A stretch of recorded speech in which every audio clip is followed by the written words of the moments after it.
Las Vegas is typically the place you go when you want to have some fun and earn some money and also bet a lot on the line. For the drivers tonight, well, we might not be in Sin City, but we are at a mile and a half, and a couple drivers in the field are going to have to put it all on the line if they still want to have a shot at the championship. Hello, my name is Finity Cooney here with Connor Horn and Hunter Suppy for the Area Florida State Builders Pro Series here at the Kansas Oval, second round of the playoffs. And gentlemen, got a lot riding on the line, especially for 4 drivers on the cutoff, and even some of the drivers still in. Yeah, a lot of the drivers are still in jeopardy. There's really no one who's safe besides Travis Beckner, who got a little rough at Bristol last season. By 2/1000ths of a second, he beat Shane Therian to the line. Therian wasn't happy about it. We might see more of that in the coming weeks in these playoffs, but the bottom line is Beckner's safe, Therian isn't, and a whole lot of others are below the cut line and on that cut line needing a great run tonight. Kansas has been pretty crazy this week. 8/1000ths of a second separated Jake Nichols from victory. Michael Curhan took the flag there, and then Brad Slaughter Jr. Tuesday night upset the entire series, winning that race, advancing in a winner-in situation. He was in a winner-go-home situation. He won that race Tuesday night, knocked David Weishart out. We could see something similar happen tonight, Hunter. Yeah, points are very close here as we're looking at it on the bottom right. Senesac sitting 12th in the standings, but just 6 points outside of that cutoff. And we got a good bit of drivers tonight. We're almost at 40 cars for the field. So there's definitely plenty of spots to be made or lost, depending on where you look at it. Montgomery, Mitchell, Bell, Senesac, they all still have a shot to make it inside the round of 8. But Connor Euroshak's in a little bit of a pickle. I don't know if he's in the lobby tonight, but... Yes, he is. Oh, he is. Okay. So that's good for him. Got Richard Thomas as well. Brandon Bowie's kind of flaring with us. So is John Furness. Really, the only guys that are locked in are those in the top 4. Travis Beckner with the win last week from Bristol, Scioli, Therian, and Jake Nichols. Yeah, I was going to say a lot riding on the line for some of these drivers, and we mentioned, the amount of cars here tonight. It's going to be a huge factor. If you're just inside that bubble coming into tonight, if you wreck out early, you're going to lose a huge amount of points, and it might be to the point where you might not be able to come back. You might not be able to rest and just kind of hope that everything will work out towards the end of the race. So you're going to need to not only get out here and perform, but make sure you make it to the end. Yeah, you got to make it to the end of this race, and you can't have any mistakes. We've seen speeding penalties almost derail playoff chances, and it did derail David Weishart's chances on Tuesday night. Travis Beckner sped on Monday night.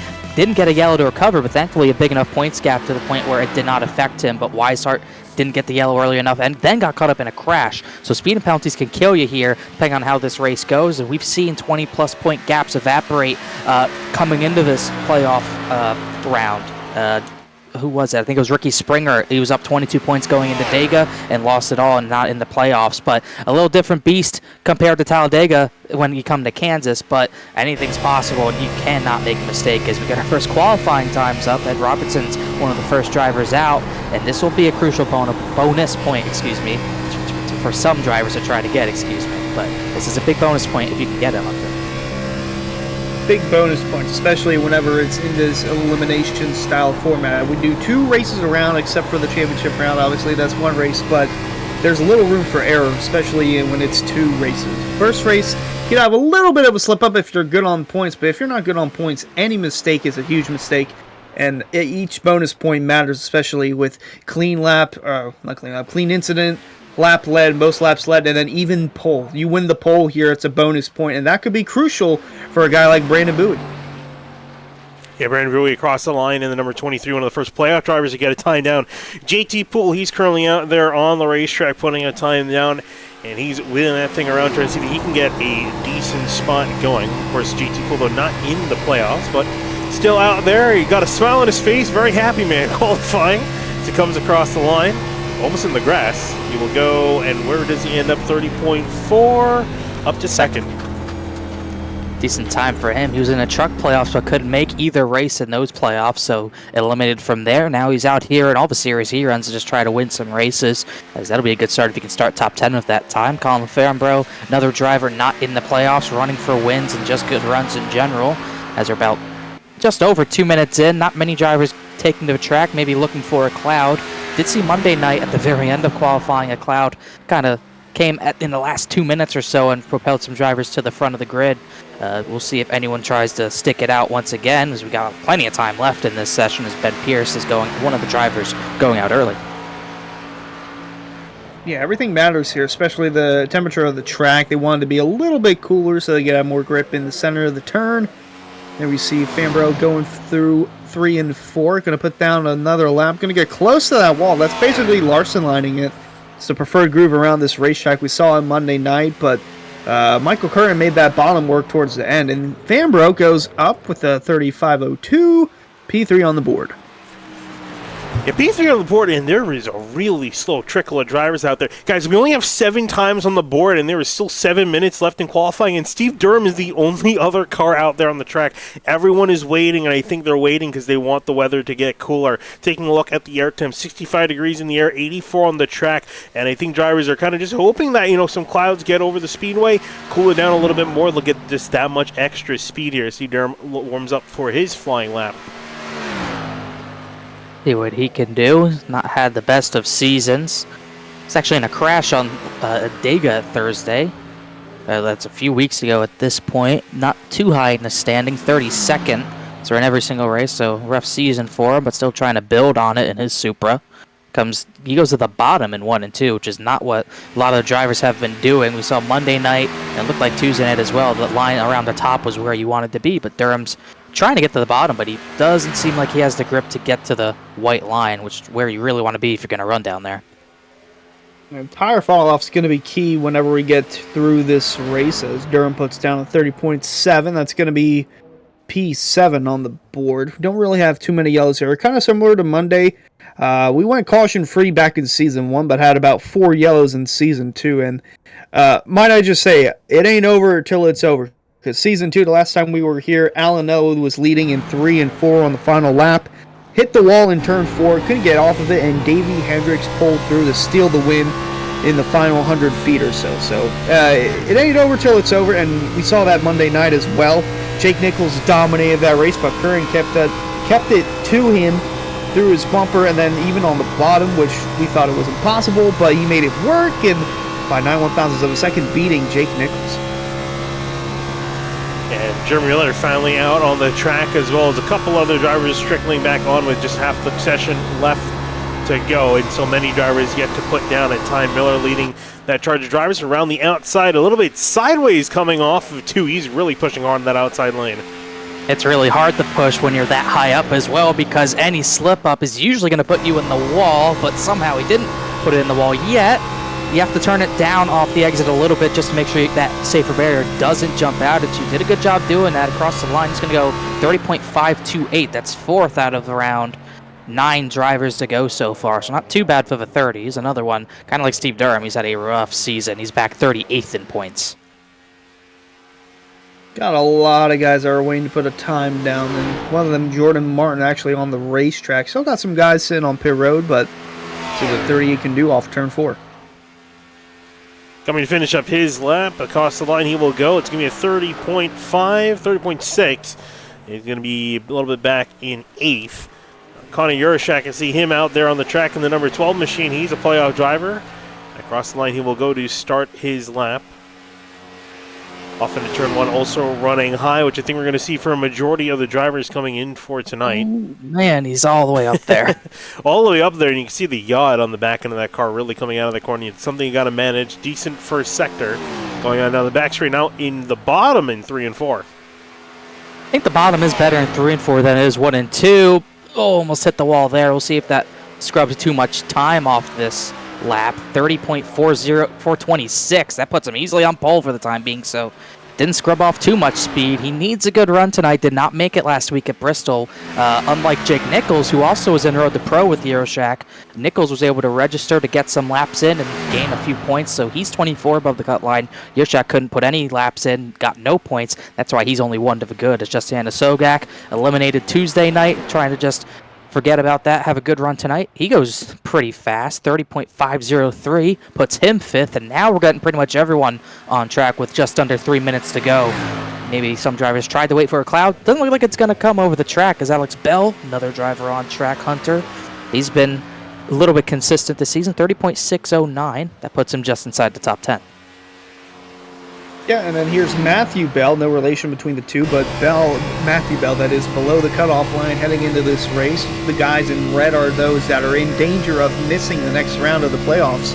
And we talked about how much is bonus points wise. So you see Euroshack there, only one above. If he holds onto this pole, that's at least another bonus point. So that's +2 to the cutoff line if he can hold on to that.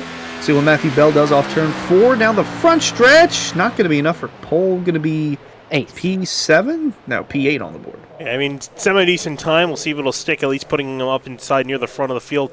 That's definitely what he needs at the moment. Justin Munsell working his way around the back half of the racetrack, running up high in 3 and 4, like we've seen a couple other drivers do. There he is on screen and going to be coming across the line in his number 6 Toyota Supra. It'll be a 30.433. That's going to be good. Rabel goes up to provisional pole, and Munsell will join near the front row in 3rd. Gotta frustrate Euroshack. He had a bonus point. He was about a minute away from a bonus point. Chris Rabel just took that away from him. That is huge for the driver of the 29. He's been good qualifying as of late, and we'll see if that stands. Tom Bourne's going to have a crack at it in his steel Toyota Supra. He's also running high, but you can see it seems like everyone's sliding off of turn number 2. Here's Sednasak in the 09, another driver who's on the cusp of missing the playoffs, or on the verge of making the playoffs. Only 6 points below, but he enters 12th in the standings, so we'll see what he can do off turn 4. He's had a fairly consistent season. Hasn't had a good end to the regular season. And 30.66, so that's going to put him, P18, on the board. Probably not going to be the time he would have hoped for. He's going to be near the back half of the field. I think probably outside the top 20 because we got a bunch of guys putting in their final times now. Almost everyone's out on the racetrack now with just 30 seconds left in the session. Jake Nichols, one of those drivers, rocketing out at turn 4. Brad Slaughter Jr. with a solid time jumps up to provisional pole. Can Jake Nichols usurp that? 30.428. It will not be enough for Nichols. He will go up to P4. Been a good week for Brad Slaughter. Shane Therian went to 5th in the last 30 seconds. Slaughter clutch on Tuesday night. Still looking for his first Pro Series win, though. Scioli. John Furness to the top. This is what happens when you get everyone waiting. But Furness, I think he's going to take this bonus point. Qualifying ends, a flurry of fast times right there. But John Furness is going to be the one playoff driver to get that bonus point. That's pretty huge for him. I was going to say, very huge. It's really hard to keep track of all those cars coming in at the end. Very solid run there for everyone. All right, guys. Well, there, so it's going to be John Furness taking that. I think like the top 5 changed in the last. As we take a look and get ready to line up for this race, guys, what are going to be the keys to the race, you think, for these drivers? I think it's going to be just keeping your car clean. We saw a very green race in both races we've already seen this week. While Tuesday night did come down to a late race restart, Monday night went fully green. So this could be the wild child of the week. We could see many yellows. I wouldn't be surprised to see that just because that we haven't really had a crazy race all week. So you got to focus on keeping the car clean, keep it out of the wall. Most importantly, we saw a lot of drivers in practice get into the wall. So I think these Xfinity cars are going to be harder to handle around this track. So staying out of the wall is a must, and just racing smart and keeping your nose clean should give you a good point stay. I would also say tire management, because early on, especially in these Xfinity cars, we see tire wear galore from guys that are pushing it a little bit too early, and then some guys that just preserve it early on and then make their way through the field. I think we'll see some of that, as Garrett Grant pointed out in a tire session that he had with his car. By the end of his tire run, when he had to come down pit, the right front was about 30%. 30 to 35% on the right front. So you're going to have to manage your tires, and especially if you're working that outside. All right, and just here before we go down to the grid, just want to thank our starting grid sponsor, HelloFresh. Looking forward to eating healthier in 2024 without having to spend extra money? HelloFresh is here to help. Choose from over 40 calorie-smart and protein-smart meal options each week. Every meal arrives pre-portioned, giving you less time to prep and more time to enjoy your meal. HelloFresh also gives you free breakfast for life with an active subscription. What are you waiting for? Click on the link below to get started with America's #1 meal kit today and use coupon code, which will be available in the Twitch chat and I believe in the YouTube description, to save 50% off your first box. I believe you use the code, you use exclamation point HelloFresh in the Twitch chat, if I'm not mistaken, Hunter? Yep. There you go, and then you can save there 50% off your first box here. I also want to give a shout out, while I mentioned the Twitch channel, Area iRacing Twitch channel. Race fans, be sure to subscribe to the Area iRacing Twitch channel. As a subscriber, you have Area iRacing emotes to use in the chat. You'll also earn double channel points as a subscriber that you can use to redeem for free merchandise, all at the price of just $5 a month. And as you get that out of the way here, again, 40 cars here lined up for Kansas. One of the biggest fields we've seen in a while. And I got to really give up tip of the hat to all the admins here at Area for getting 40 people to show up at this point in the season. Connor, I know you've been league racing for a while. It's very rare to see a near full grid of drivers in the playoffs for a lot of these stock car series. That's a testament to how fun this Xfinity car is to drive a lot of the time. Even on the Monday and Tuesday night series, Cup and Trucks, we still got around 30, but this is nothing like the Pro Series, what they've gotten all season long. We've only had one race where we've had below 40 starters, and that was all the way back at the Charlotte Roval, our lone road course, and that was back at the beginning of December. So this has been a pretty crazy series. Actually, we only had 27 at Bristol, but those are the only two races under 40 cars, and we can understand that because not only people like road course racing, and then Bristol can be a little tough as well, but this Xfinity series, this car is so fun to drive, and I think a lot of these drivers like the challenge as well, so they keep running.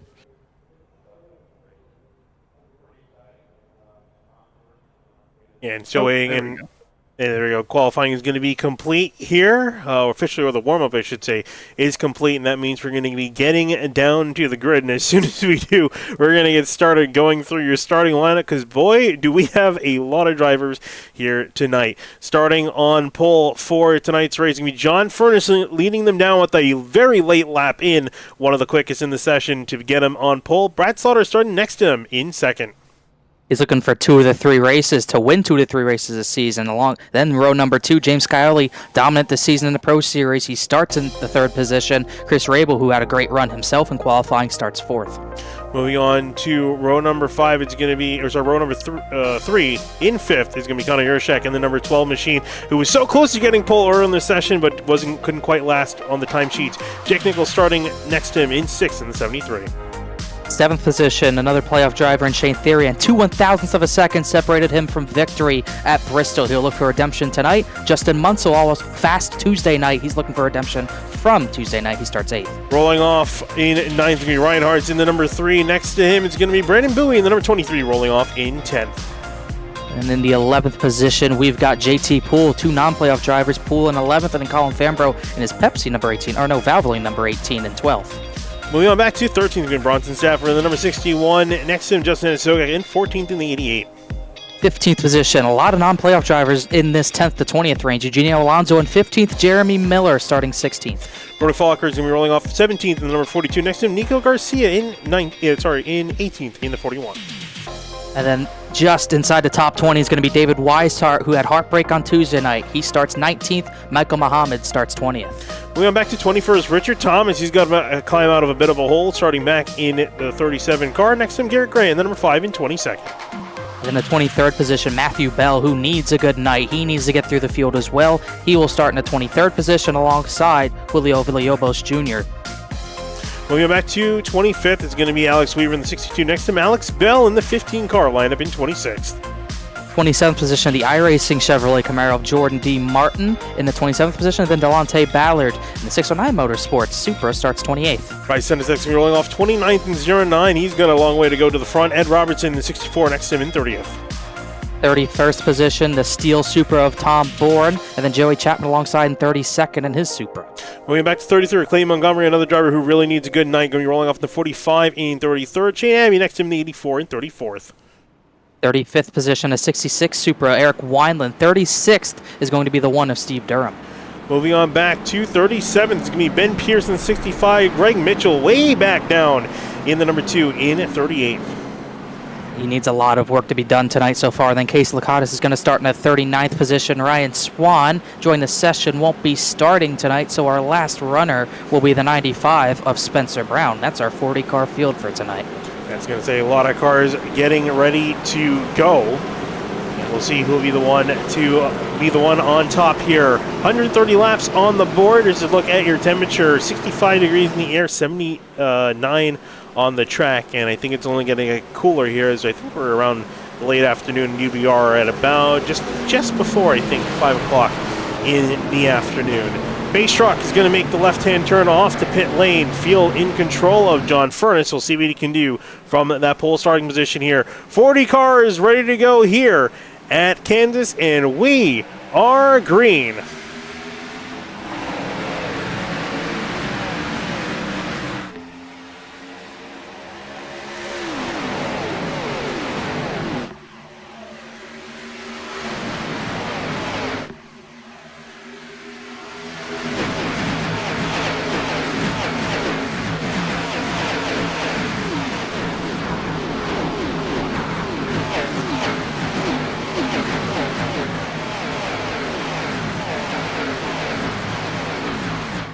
There they go, and ooh, some contact there on the front straightaway. There you go, 3 wide. You got Brad Slaughter in the middle, James Scully at the bottom. They're all fighting hard here on the opening laps. I was going to pick Slaughter as my winner. He's on a hot streak, but Furness took the lead from him just barely.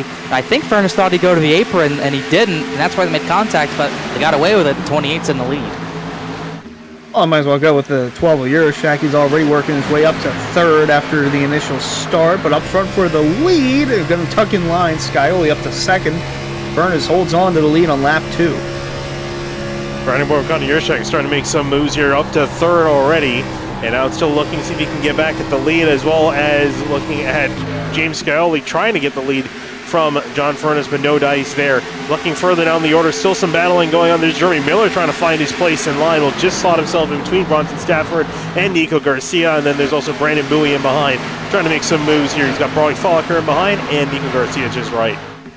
He did not have a good start either. He dropped back about 5 positions from starting in 10th, so he's got a little more work to do to get back through there, but it's not him who has to do the most work. It's Senesac, Thomas, Bell, Montgomery. You got 4 playoff drivers. Even Greg Mitchell, you got 5 playoff drivers outside the top 24 right now who need to get going eventually. Y'all guys need to get going here. Some fantastic racing going on in the background. Almost 3 wide for some of these drivers heading off onto the back straightaway and into turn 3. Really tight, and this is the most nervous part of the run. Monday, Tuesday night, we got through the short run. That's what allowed the race to get spread out and go green. But if we can't do that tonight, you're going to see a lot of yellows because you're always seeing 2, 3 wide, bottom, middle, top, all 3 lanes being used, and it gets pretty blocked, this track, once a crash happens, especially entering the corner. So we got to get through the thick of the storm before we can get spread out here. On board with Bell in the 3. You see Senesac in the 09. He's also in red. Those guys needing a good run tonight, and Senesac going to work his way through past Jordan Martin. He's going to look now to the inside as they're fanning out 2 to 3 wide all throughout the front stretch and then to turn 1. Yeah, they're all fighting really hard here, especially the drivers that are fighting for the playoff spot. You see Bryce Senesac throwing a block on the 43 of Matthew Bell. I can imagine Bell's going to be too happy with that. I would not think so. A little early to be doing that, but these are 2 drivers who are both fighting for the points. They're both below the cut line, so it could, the way it shakes out, they could very well both be in a position where they might need to beat one another to get in. So they're going to be racing really hard between these 2. They might even make more contact as this race keeps going on because both these drivers are trying to get through the field furiously fast.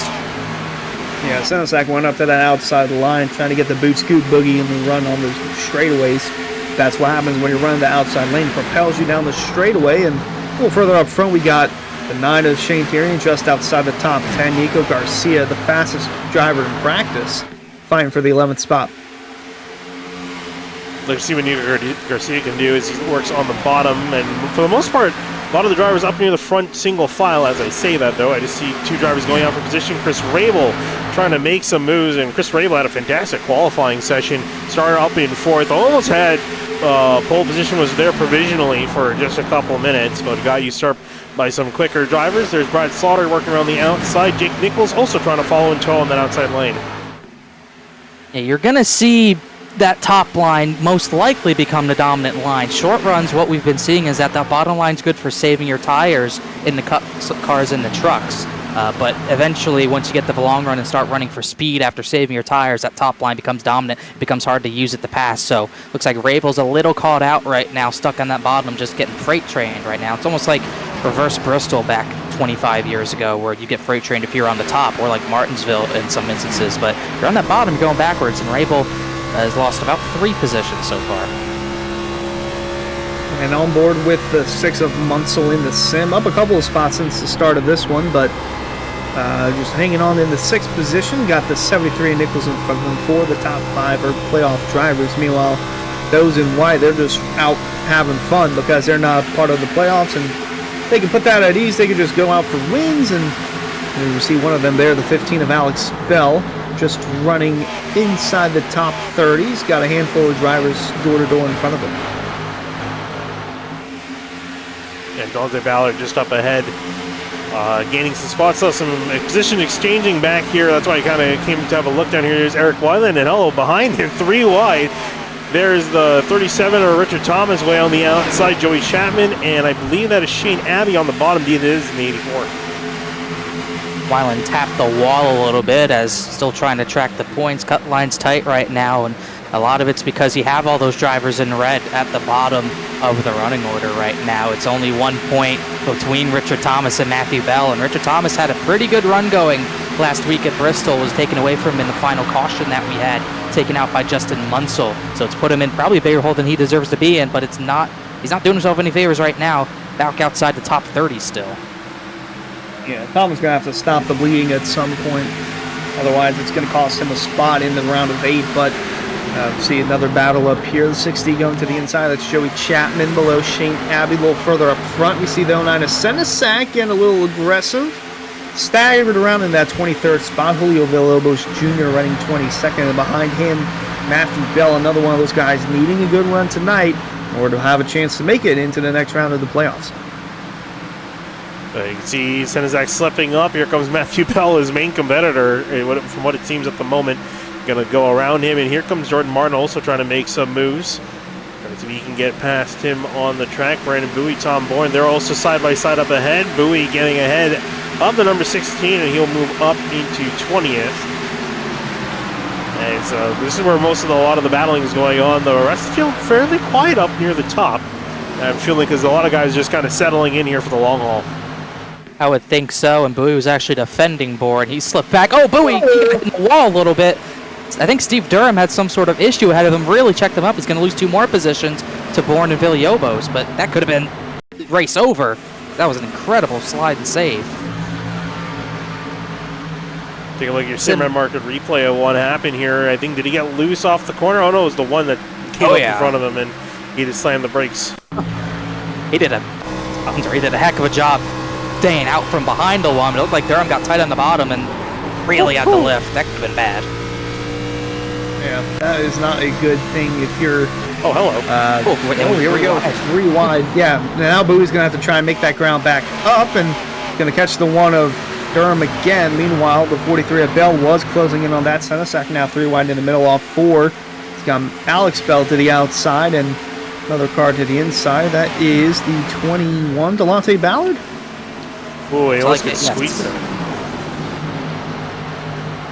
It is Ballard trying to get through the field as well. It looks like everyone's getting tight out of turn 2. That's the trouble spot right now.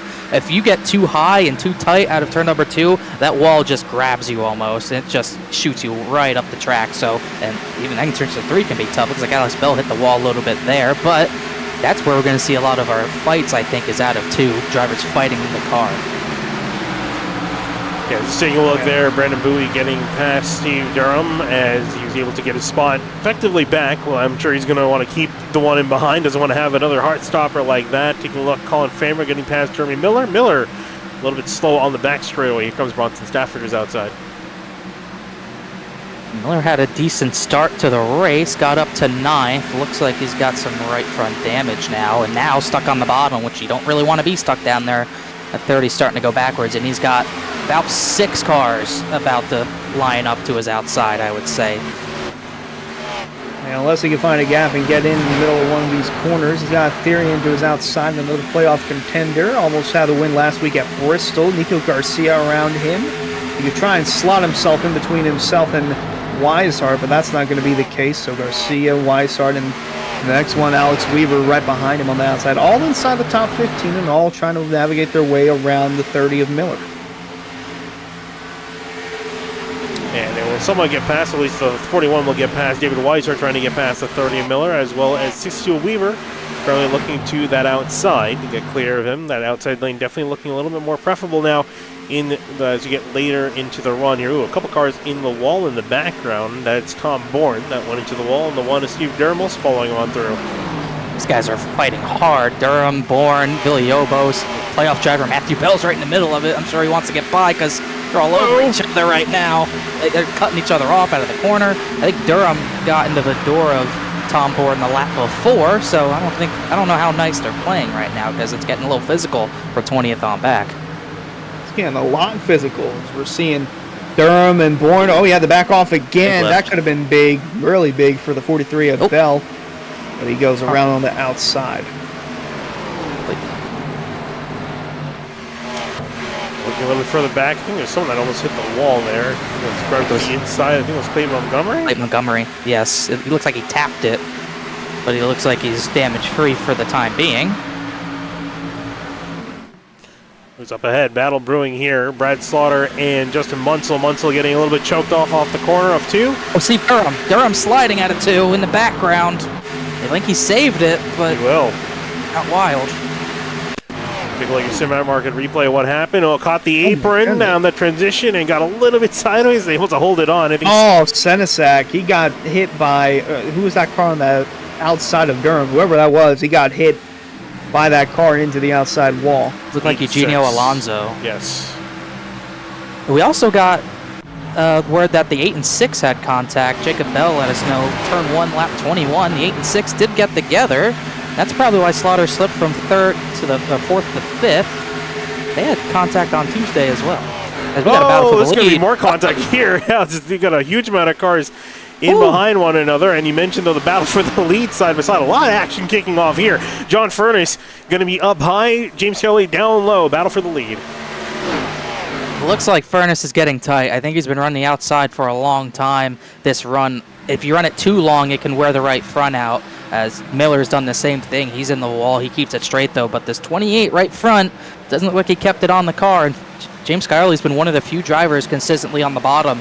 Euroshack and Nichols also running the white line. And it's working right now on lap 23. Skyler's still yet to get that bonus point for a lap led, though. Yeah, the top 4 all playoff drivers all sitting pretty comfortably in points, besides the 12 of Euroshack, who entered the night only a point above the cutoff line, as comes the run from Furness off 2 and down the back. So Skyler's still putting up a fight there. Euroshack closing in, same with the 73 and Nichols. And while that little kerfluffle behind them is settled in, so Slaughter in the top 5, and then Poole, Rabel, Munsell, Hartz, and Fambro rounding out the top 10. And it looks like Scully, he's not going to quite be able to clear. I think he will lead a lap. He definitely will lead at least 1 lap, so 1 bonus point in his name. So one less thing he has to worry about here as he's still just trying to get clear. The 28, decent run off into turn 1. He'll slide up in front of John Furness, and he'll be clear for the moment. With both a little bit sideways off the corner. The 28 not quite able to capitalize, so 7 officially in the lead. And you were talking about the kerfuffle in behind has been sorted with Brad Slaughter ahead of JT Poole, Chris Rabel, and Justin Munsell. That might be the first time that word's been used on a SimTV broadcast. We'll have to check. Oh, no, that's definitely been used before. I feel like Kyle's definitely used it before. Okay, well, he hasn't used it around me, but he would have, he's been using Action Track a lot lately, but really, I've only heard it in the area series because every race in the area has been action lately, with all the close finishes and tight racing, so it's no surprise to see these guys all over the track already, and we're starting to see some drivers, we're starting to see that fall off really show its head. Brad Slaughter was close to the top 3. He's falling back pretty fast. He's back to 5th. Justin Munsell, after contact with Slaughter, he's back to 8th. Jeremy Miller was in 9th. He's really started to struggle. He's all the way back into the 21st position. So if you haven't had that right front tire saved quite well, you are going backwards. Indeed, as some of these guys. Oh, we just turned Villalobos on the straightaway almost. Excuse me, Hunter, but the 30 and 78 came together for whatever reason. That looked odd. Oh, whoa, that doesn't look good. Yeah, I was going to say, that looked almost pretty intentional. I'm not sure what Jeremy got annoyed about, or if something happened before. Maybe he felt the 78 came down on him there and tried to retaliate. I'm not sure, but he's really struggling with the right front, falling back fast. Getting very angry as we got an angry battle for second place here. Conor Yershak trying to get past John Furness. I think you're right, Conor. I think you were talking about it, that I think he might have burned up his tires a little bit too early and got passed by the 12, so there goes the exchange for position. Here comes Jake Nichols waiting in the wings, trying to get another spot. It's so hard to believe that Nichols has only won 1 race this season, but he's been so consistent to be the regular season champ, and that's part of the reason why he's still in a good spot on points, is because of that regular season title. Trying to work around Furness for 3rd. Meanwhile, in the back, you saw them. They were looking 3 wide, but now it's just side by side between Rabel on the bottom, Poole on the outside. That's for the 6th position, closing in on Slaughter for 5th. Furness going to get the run on the outside, going to be enough to stay in front of Nichols. Meanwhile, Poole still under attack from the 29 of Rabel. Meanwhile, the 6 of Munsell and the 3 of Hartz are closing in as well. Yeah, a lot of battles starting to kick off here. These drivers from Ryan Hart's line in mind. Miller got sideways again, and I don't know what happened down the back, but race is coming apart for him as Oh my goodness, it's all over. Let's see what happened here. He made contact playing with Montgomery. Yep. Oh! Off the nose he went. Whoa. Kind of came across him there. Took off the back panel of the 30, it seems. Got some weight reduction. If only it worked that way, but usually that makes the car worse in iRacing, so I can imagine he's starting to struggle as Euroshak clear for second. Jake Nichols has left the battle. John Furness on the bottom for that third position as the front about 9 are pretty far away from the rest of the field. It's another 1.6 seconds from 9th place Ryan Hart to 10th place Colin Fambro. Yeah, still got a good battle forming right at the top 5 spots. Slaughter and Poole door to door into 3. Poole going to send it on the bottom. Going to try and slide in front of the 8, but that run on the outside going to keep Slaughter in.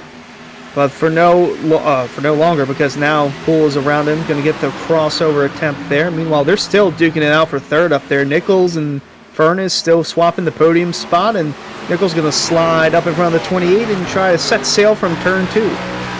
Whoa, you see Furness coming back hard to the inside, not giving this position up. It's going to be the inside of the 73 off into turn 3. Trying to make a dive, trying to see if he can get past him. Not quite. And I think it's going to be Nichols with a decent run off the corner that will just clear as Furness got very close to his rear quarter panel. There's JT Poole off in 5th. Brad Slaughter now trying to deal with Chris Rabel, trying to mount a charge to him to the inside. And you know what's pretty crazy? You see the top 4, Scioli, Euroshak, Nichols, and Furness. Those are just about, you got 3 of what are currently your top 4 in points. The only exception is Euroshak, who's really only down there because of missing a race. But right now, it's those top 4. It wouldn't be very surprising, Hunter, if that's your final 4 come Chicagoland. But more importantly, you see how tight the points still are between Matthew Bell, Richard Thomas, Clayton Montgomery, Senesac, Mitchell. Very tight on that cutoff point.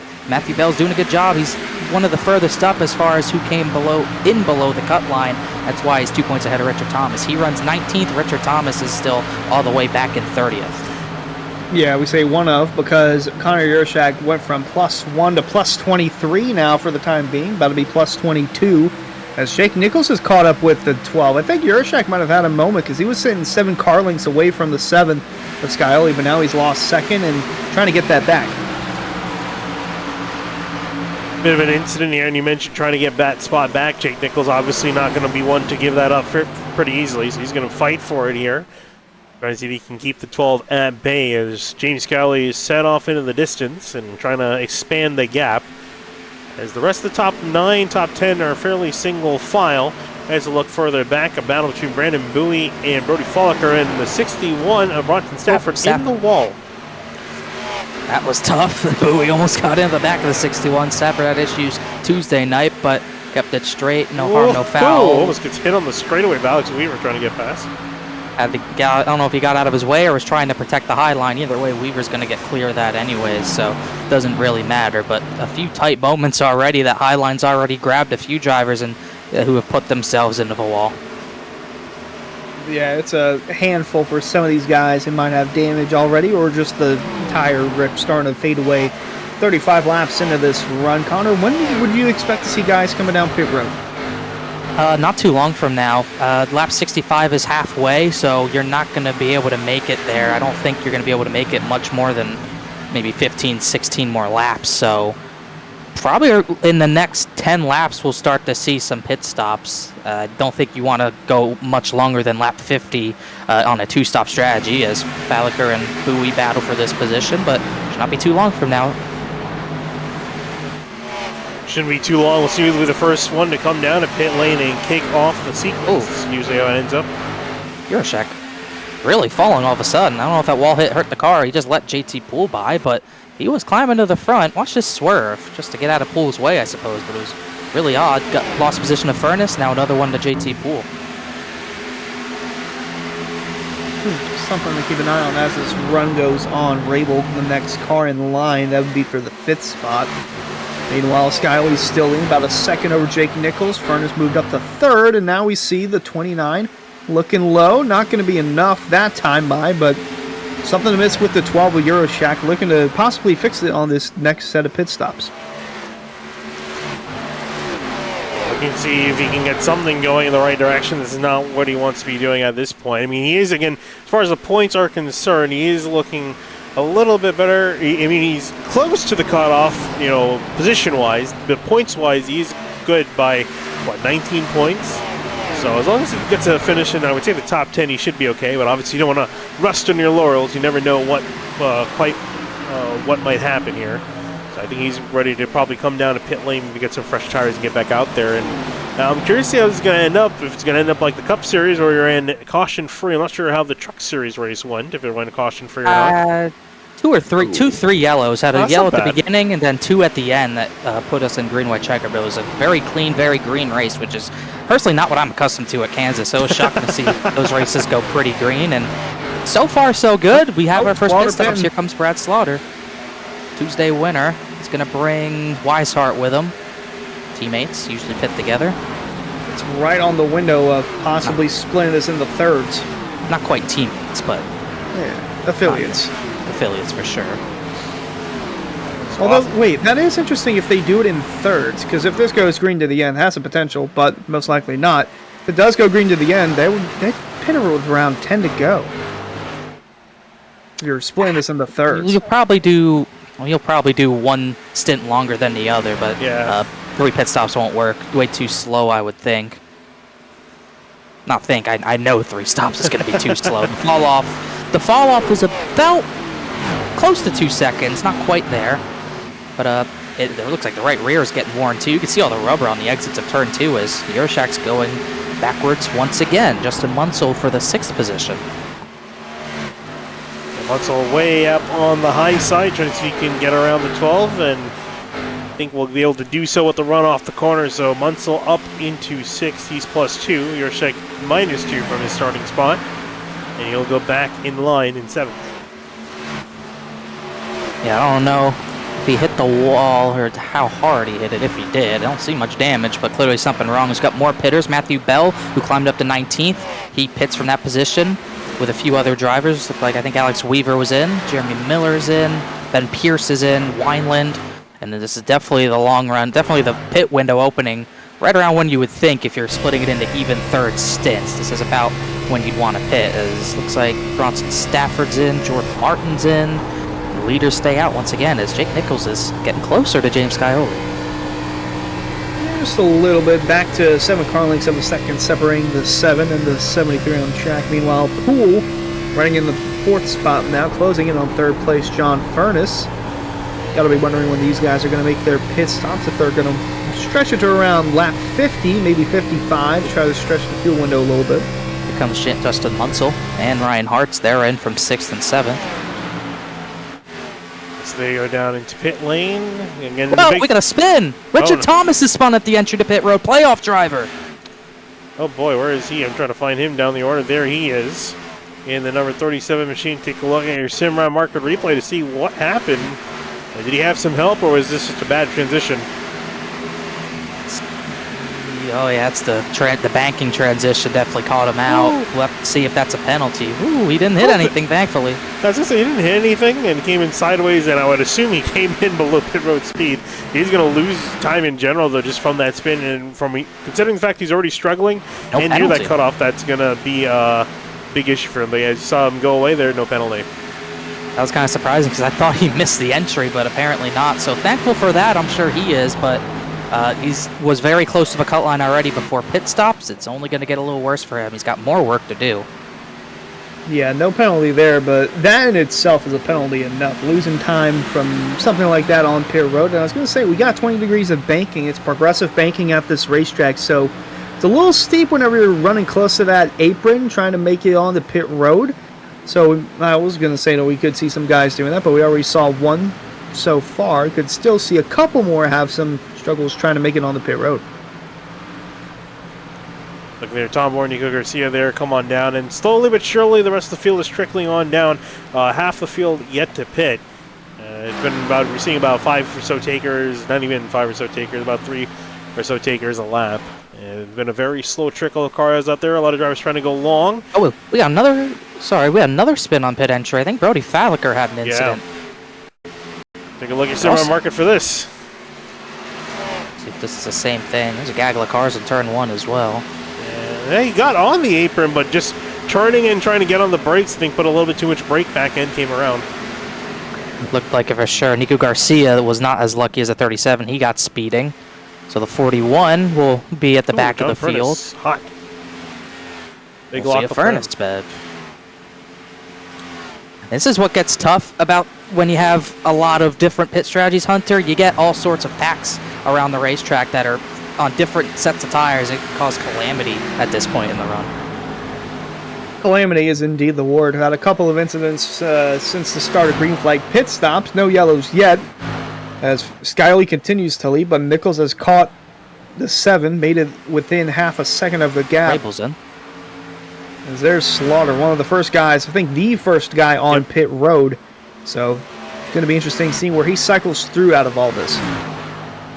Currently sitting in 11th. John Furness off and away, so no pit road penalty for him. Chris Rabel in the 29, he's come on down after having a really strong run in the opening stint. We'll see if he can continue here as he gets service to his Ford Mustang. Another driver also down, Delonte Ballard, Casey Laconis are in, and here comes James Scioli surrendering the lead, and he'll come on down to pit lane. That'll give the lead to Jake Nichols. He'll get his first bonus point of the night. He's looking great on Holy cow, Brandon Bowie. Oh, Bowie's a little fast on pit lane. I think he got it down, but we'll wait and see. He used all of the pit entry that he could. You don't got hard to Eugenio break Alonso the car. speeding. Excuse me. Sorry about that. Eugenio Alonso caught speeding. Definitely want to respect the speed limit down on pit lane. You won't get a fine for it, but you'll be fined for race time. You'll get a big penalty, and you'll pretty much go 1 lap, maybe even 2 laps down. I think we saw that happen with Travis Beckner in the Cup Series on Monday night. Ended up speeding, and it cost him a lot. He luckily had enough points to prevent that from being any big championship implications. But for some of these other drivers, especially in the playoffs, you can't afford that mistake. Jake Nichols coming into his box, slow and steady, not trying to minimize any mistakes as he's in. Connor Yurshak still on the track, Spencer Brown in. So really only 2 drivers, Yurshak and Villalobos Jr. still out there. Yeah, just waiting on them. Yurshak, you saw him go backwards all of a sudden. Can't imagine he's trying to make it 65 laps on the tank, because I just don't see that as being fast enough to even work. But who knows? Maybe just making sure he gets that lap lead, which he has. So a bonus point that could help him later, as he's 22.5 seconds in front of Brad Slaughter, who will cycle out to be the race leader eventually. Justin Muntz a little further behind that. As you can see, James Scioli merging just ahead, maybe about a second or so ahead of Jake Nichols, but he came out in a lot of traffic. It's like we just put all these cars in a blender and just mumble-jumbled them all over the place with different pit strategies and running orders. Still got Yurashek as, I think, the only guy who has yet to make his pit stop. Yeah, I just noted, I'm sorry to cut you off. I did note in the turn 1, Yurashek is coasting. Whoa! Oh my gosh! Oh man. Mike Muhammad caught the ball off of turn 2 there, almost caused an incident. He's going to stay out of the way, and he'll keep going. But I went to the wide view of the blimp just Yurashek's pitting. As Yurashek's pitting in the background, so you can see how all over the place everyone's spread out. Ooh, he came in hot. I wonder if he came in maybe a little bit too hot. We'll have to wait and see. When they almost crashed, I did know he was clutching in the turn 1. I don't know. Maybe that's as far as he went, because he clearly wasn't trying to make it to lap 65, as Brad Slaughter will assume the race lead. It almost looked like he had to save just so he didn't sputter on the pit entry or something. While nonetheless, Brad Slaughter takes over as the race leader, looking to go 2 in a row as far as area-sanctioned races, because he won Tuesday night in the trucks in the do-or-die situation, as Kyle Hire said, hit a grand slam at the bottom of the 9th inning. It was a clutch win, to say the least, for Brad Slaughter as Yurashek comes out of pit road. And look at him, all the way back in 20th, even more than 25th now as the surge of drivers come across the line. So, I mean, this is also due to him just staying out. So he's got the freshest tires in the field. He's going to be rocketing through a lot of these other drivers ahead of him. So it's only going to be a matter to see how it's going to play out. There's James Scioli, though, getting past John Furness on the racetrack. Scioli up to 8th, Furness up to 9th, as the field is pretty much entirely cycled through, but a lot of different pit strategies. You're seeing a window of essentially 15 laps between the first guys that came in and the guys that just came out. Yeah, big tire differences, so that's why we're still going to see these packs kind of converge on each other and then kind of dissipate as fast as they got 4. And Brad Slaughter's not in the middle of any of that because of his early pit stop. He's in a pretty decent spot. He's 16 laps on the tires. You could see the difference between him and the leader, Scioli and Furness, about 10 to 12 laps more on that set of tires for him and David Weishart. But same thing for Matthew Bell, a little bit older tires, but it's gotten him further up the field. He pit from 19th, and he's just fallen outside the top 5. Oh, Stafford just smacking that wall, coming at it too like it's no business. We see the top 5 battles swapping here and there. Poole up to 5th, Scioli up to 6th. Actually going to look for 5th from Poole. Matthew Bell on the decline as Scioli's on the incline upwards. Riding on board with JT Poole, heading off into turn 1 on the back bumper of the number 7 is Scioli. Trying to see if he can get on through, but is riding in his coattails. They're just trying to see how far he can get to the front. Trying to get there as quick as possible. Scioli trying to get back that track position that he had. He's got 6 seconds and up to Slaughter. Much better tires. The only thing he doesn't want right now is a yellow, because a yellow, everyone will have to pit and get on even tires, and that would really work out for the top 4, Slaughter, Weishart, Munsell, Weaver, who are on much older tires than the 7, the 73, 28. So we see the point standings, current positions on the bottom right. Matthew Bell being the last one in, plus 10. It's Richard Thomas, Montgomery, Senesac, and Greg Mitchell, as Furness had a moment coming out too. And I think Stafford had another one as well. Those guys are sitting below the cutoff line, and Yurchak's still plus 14 to the good, even though, where is he on the racetrack? In the 28th position. I've tried my best to update it. I was going to say it's a lot to do, especially right after the points get shuffled after pit lane whoop. See Yurchak go 3 wide between Greg Mitchell and Bryce Senesac, 2 other playoff drivers who are way back there in 27th and 28th, and you'll get one more on Brandon Bowie, so up he will go to 25th. So you take him up, putting him down, and so is the 26th to JT Poole, middle, 3 wide there, getting past Alex Weaver, John Furness, and Jake Nichols. Are all racing for position here. Yeah, this is incredibly tight stuff as well.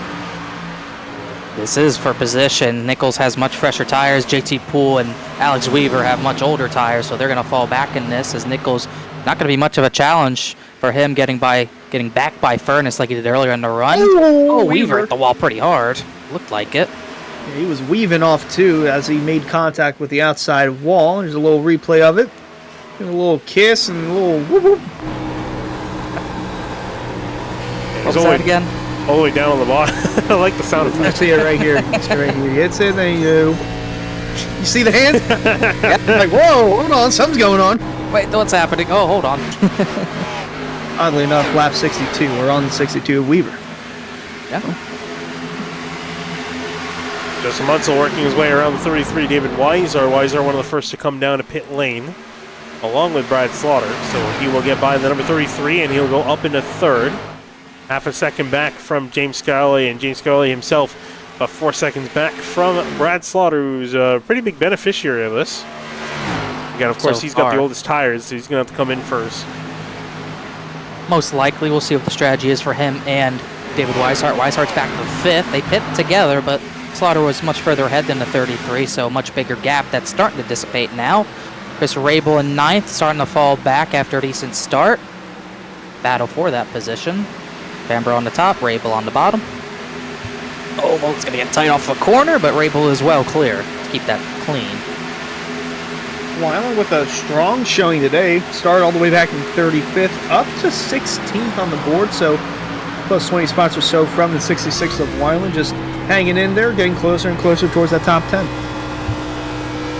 Looks like he's enjoying himself there as he's working through turns 1 and 2. See a bad change of position up in front, though, or at least thought I saw one.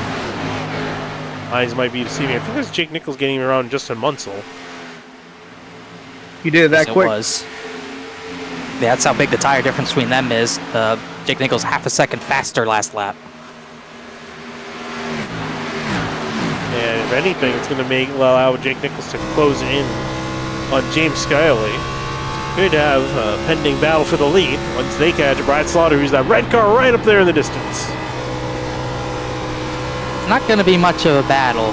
Slaughter, I don't think, has the pace that he had Tuesday night in the trucks to be able to really make the strategy work. He was really top 3 all night long in Tuesday night. and was looking, even if that did go green to the end, was looking to work for him as Therian trying to get 11th from Matthew Bell now. But it's still in a good spot if he can work the strategies right, pit at the right times. He'll definitely be a threat to maybe strategize his way to a race win. Therian not so much, but just looking for a solid run. Very good on points coming into tonight, and now he's back up to 11th. Matthew Bell, once again, he's netted 7 positions since he last pit. He was 19th, now he's back to 13th. Here comes Tom Bourne to pass him. Yeah, handful for the 43 of Bell as he's steadily falling outside the top 10 between himself and Tom Bourne in the 16. Wanted to look at the lap times because they are catching Slaughter in a hurry. 32.2 that last time for Slaughter, 31.8 for Skyley, and a 31.6 for the 73 of Jake Nichols. So a handful of laps, they'll be there and duking it out for the top spot. Taking a look at all their previous lap times, they're all kind of converging into one another, but looks like Nichols converging just a little bit closer on James Scale. He's got a battle brewing here for the lead between 3 cars, Toyota, and Toyota. I think Toyota might win out on this battle. We'll have to wait and see. Hey, who knows? But, they could all take each other out, and then the Ford of John Furness will come in, swoop in his Ford Mustang. I would hope it's a little early for that. They should all play nice, but it really is between Skyley and Jake Nichols. Nichols was a much faster long run last run. He caught the 7 before pit stops. It's really a race between these two to see who gets the 8 first. So they're going to race clean, but Nichols is going to try really hard to get around the 7, I would think, before they get the Slaughter. Yeah, unless he wants to make it a 3-car battle by the time they get up there with Slaughter. It's down to less than a second between Slaughter and Skyley. About to be the same with Jake Nichols running close pursuit. Meanwhile, close pursuit here. JT Poole, Chris Rabel battling for the 7th spot. Poole on the outside, Rabel fighting on the inside. JT Poole trying to get a run off the corner, see if he can get on clear. Rabel, and Rabel, got to say, really solid run for him in that 29 car, is not falling outside the top 10. Poole sticking around the outside and see if he can get on clear. A couple close battles. In fact, everyone's fairly spread up, but there are quite a few decent close battles, and there we go. There's a exchange for position. Whoa! I just saw someone way out. Bronson Stafford. He's been all over the place tonight, it seems. Yeah, he's seemingly had a tough night. 14th though, so it's not all bad. Yeah, that was all over the place out of the corner, but he's still top 15 as he's got a pretty good gap to Alex Bell for 16th, but Connor Yarashak's in between those two. Yarashak, still a little surprised he went as long as he did because he's still pretty low in track position. He's just getting that 14th position away from Bronson Stafford, and he just barely cleared the 61 there, and he is still about 10, 11 seconds, a little less than that, 8.5 seconds behind, but that's a big gap between him and this battle for the lead. Yeah, this gap was once big, but now within a half second are the top 3. Skyley to the bottom. Again, 10-lap difference on the tires between the 8 and the 7. 11 laps between Slaughter and Nichols as terms of tire wear are concerned. As these guys still have to make pit stops, but some sooner than others, as here comes the 7, looking to take the lead and set sail as Slaughter's going to fight for all he can on that outside, try to get a run off the corner. Skyley's going to clear him, though, so new race leader, the 7 of Skyley. It might not be done yet. Slaughter all over the back of him, almost ready to take out the camera, but actually decides to back off of it. He's actually not going to fight. I think he's trying to just keep on his own strategy. Run up on the top. Here comes Jake Nichols, also approaching the 8, and I would imagine he might also make some decently quick work of Brad Slaughter. Got to get on past. Got to, as we're 8 laps past halfway. Want to stay as close to the 7 as possible so you both can battle this one out. But he was on the 7. He's lost a decent amount of time since the 8, and the 7 got by the 8, but looks like Slaughter is going to give way to the 73, or at least give him the bottom. Not willing to give him the top side. That's what it looked like there, because it didn't really lift to let Jake Nichols by, but Nichols should have this position regardless out of turn number 2. I wouldn't essentially say gave him the bottom. I'd say force him to the bottom. He's basically saying, I'm not moving out of the way. I've got this top side. You can have the bottom all you want. I'm not letting you run the top. And works his way around him, though, but half a second behind race leader James Skyle. It's Tom Bourne, Alex Weaver. These guys still duking it out. Connor Yarashak closing in. This is for the 11th spot as he's trying to clear Therian for 12th. Therian down to 13th, but Yarashak still making that climb closer and closer towards the top 10. Gotta make sure he gets clear out and make sure he doesn't get passed when it comes to the points. Taking a look again as they run. Juracek now 12 points by the cutoff, and it is still close between Matthew Bell and Richard Thomas. Matthew Bell at the moment, he's currently running in, where is Matthew Bell running? 14th. 14th, there he is, not too far behind these guys. He's actually having a decent run.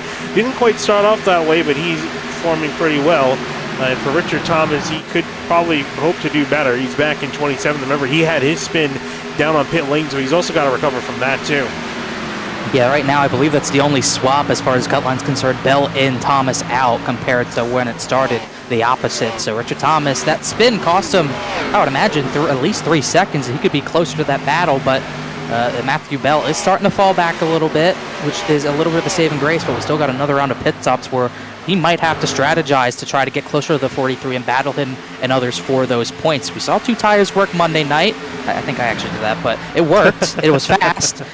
Tuesday night, we didn't really see it. We saw it late in the race, but not really under green. But it's going to be an interesting decision for these drivers if they have to try different strategies tire-wise under green, as we're not too far away from our second and last round of pit stops. Yeah, Senesac and Mitchell at the bottom of that playoff grid.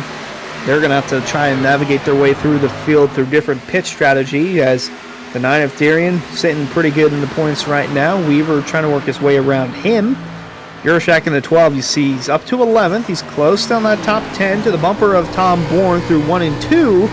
It's actually not Tom Bourne, that is the 78 Villalobos. Yes. Getting closer towards that top 10 then.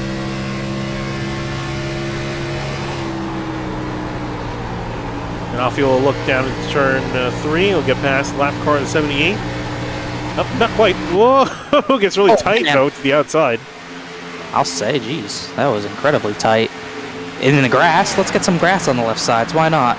Darian looks to the inside of Juracek quickly, but that is Villalobos, who is at least 1 down. Yes, lap down, actually trying to get closer to Spencer Brown for the lucky dog. And I can imagine Shane Theron probably not happy about the 78 running that line, but 78's fighting for something, I suppose. So Theron's going to have to work around it. It's the race within the race classic when you're fighting for positions and lucky dogs that are on the line. We see 64 of Ed Robertson, Weiland in the 66, and Brody Falker in the 42. All these guys fighting for position right around that top 20 cutoff. So 18th, 19th, 20th, all for position on the track. Actually, Brody Falker, yeah, that is for position. Yes. 20th is Brandon Bowie.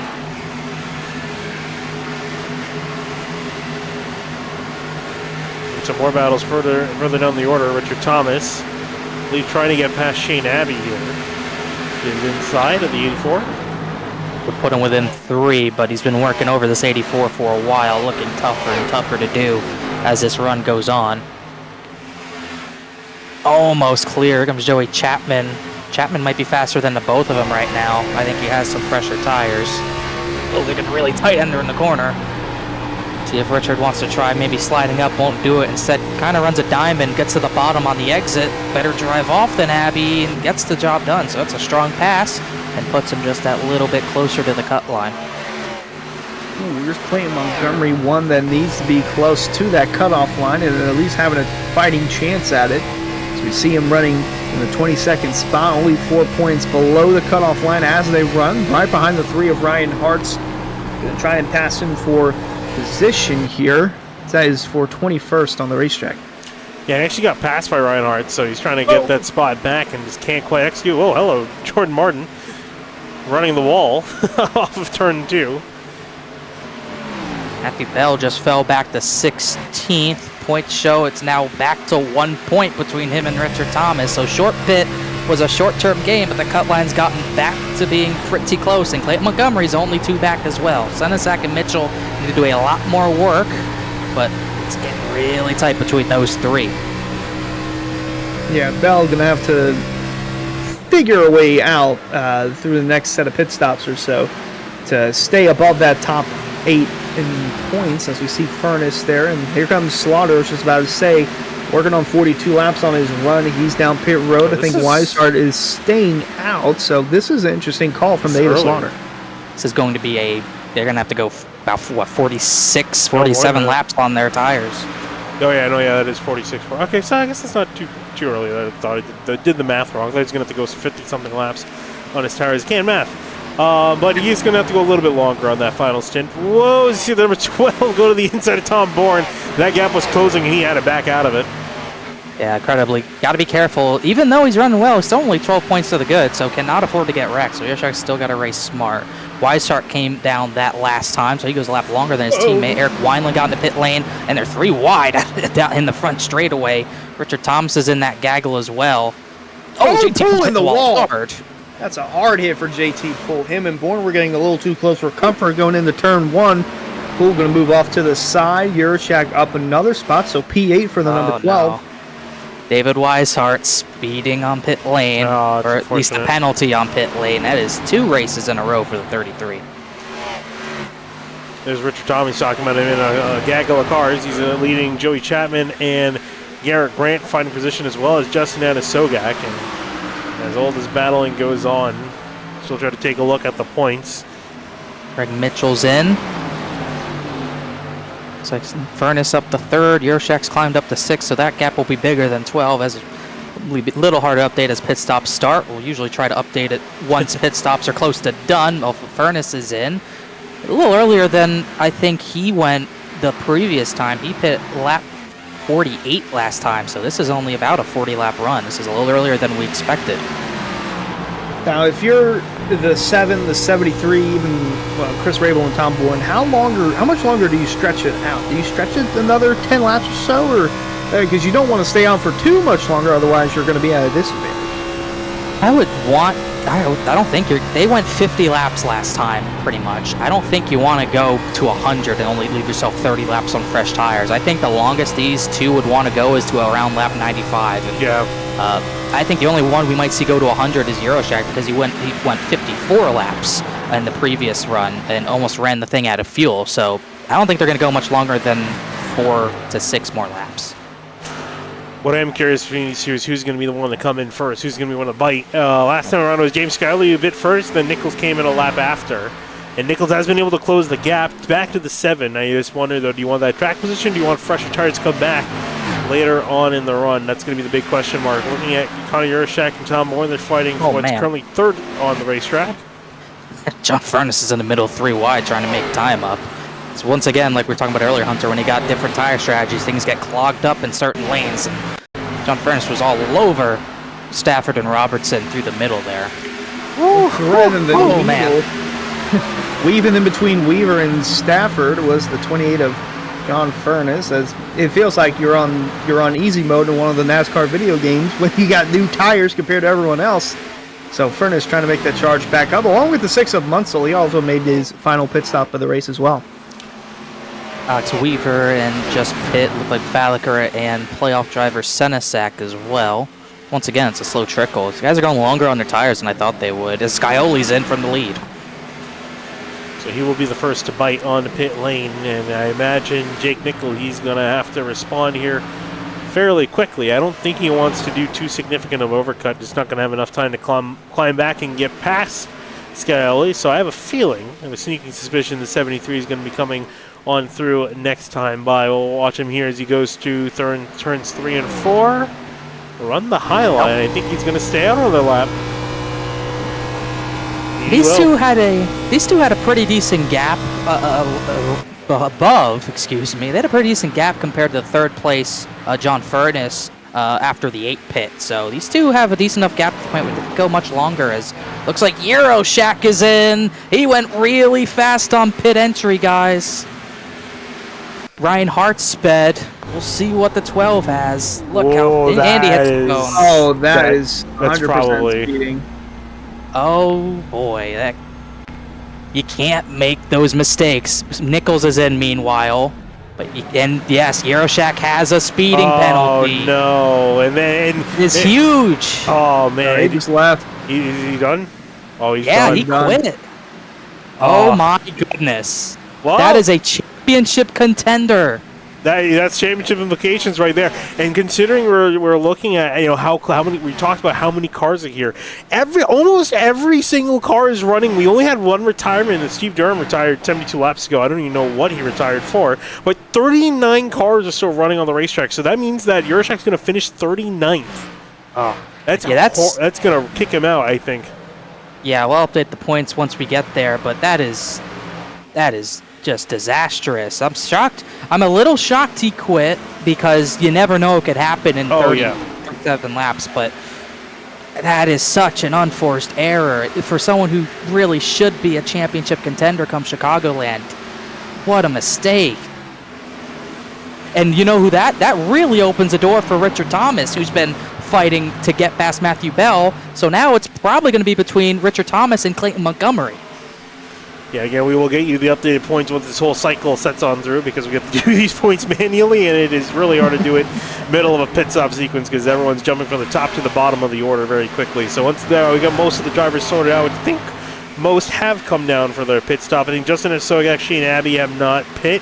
Brad Slaughter will effectively be the leader once this whole cycle's out. I think also Spencer Brown and Julio Villalobos Jr. They're the only couple still yet to pit. The 18? Yeah, it looks like the 18 pit. So, yeah, the exit of the 12 really shifts things big time here. Whoa, don't hit the wall, Brad. Getting a little too close to that wall. I would say so. It looks like Shane Abbey's pitting. So that's another one of those drivers coming in. So it leaves the 88 out there. I think you said the 95 was out there as well, as things are finally starting to shift around a little bit.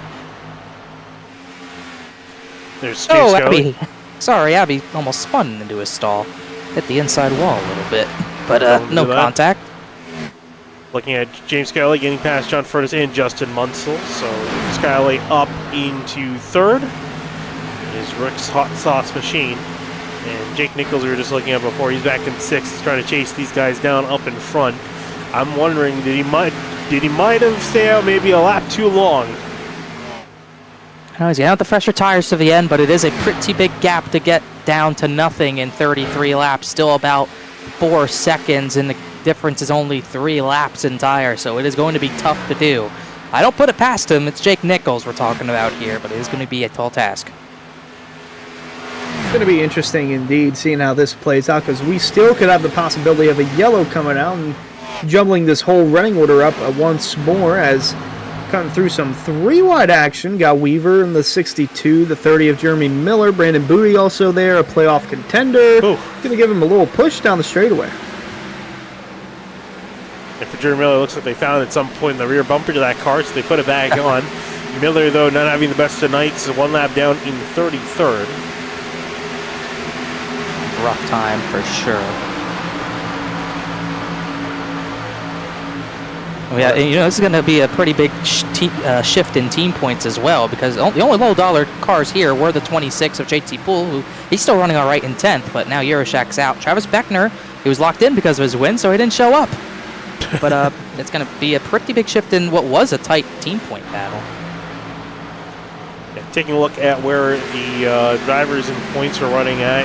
Here's Matthew Bell, who's currently going to be seated in 7th as they run. Richard Thomas, he's in by 1 point over Clay Montgomery. It is extremely close, and there's the one position right here that could get him at least one more spot through.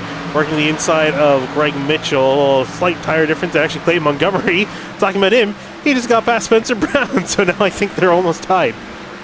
Trying to get there. We'll get there eventually, but it is incredibly tight. Spencer Brown is going very long on that set of tires, and it looks like he's pitting. Still waiting on Justin Esogak. He still leads this race as Richard Thomas trying to get around Greg Mitchell, who pit pretty early. He's in a dire situation himself. It's going to be tough for him to really do much of anything, as now here comes Richard Thomas for that 20th position. As these guys have crossed lap 100, got 30 laps to go, so we're on board with the 64 of Ed Robertson. Going to give, no, not going to give a push. Going to go 3 wide down the backstretch here, putting Thomas in the middle, Mitchell on the outside. So as those guys continue to duke it out, you just saw the playoff graphic there, but the Rick's Hot Sauce feisty moment of the race, Connor Euroshack speeding on the pit road and just calling it a night. And that opens up another spot in the playoffs. currently being held by Richard Thomas. Up for grabs, though, as 73 and Nichols. Whoa. Oh, Michael Muhammad man. is slow on the racetrack.